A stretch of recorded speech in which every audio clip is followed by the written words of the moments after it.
আমি সাফ সাফ কথা কই। আমি কেন জিলাপির মতো পেঁচাই কথা কমু? আমি কি তোমারে ডরাই নাকি? আরে গোলামের ঘরের গোলাম, আমি কি তোরে খাওন দাওন কম দেই?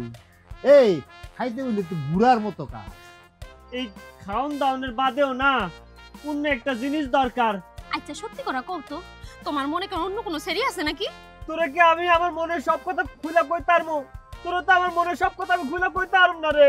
আল্লাহ যে বেডি মানুষের মাঝে কি দিছে সেটা আল্লাহই জানে। তুই যে খুঁজে দেখ কোন মেয়েটা আমারে বিয়ে করবো, আমার মতো এই বুড়ারে কে বিয়ে করবো, তুই খুঁজে বার করে নিয়ে।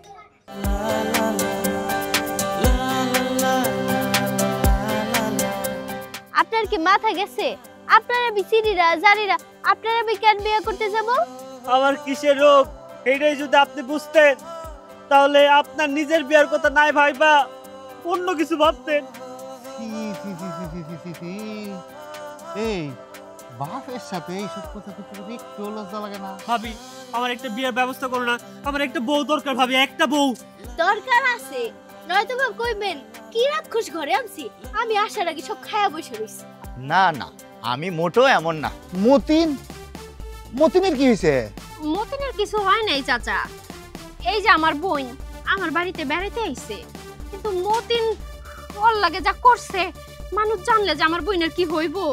আচ্ছা চাচা, আপনার পোলার তো বিয়ার বয়স কম হয় নাই, একটা মাইয়া দেখে বিয়ে দেন না। আপনার পোলা আমার বোনেরও বিয়ে করতে চায়, আমারও বিয়ে করতে চায়। ওরে আমার আল্লাহ, কি জালেম আমার ঘরে আইলো, আমি কিছু বুঝতেছি না। আল্লাহ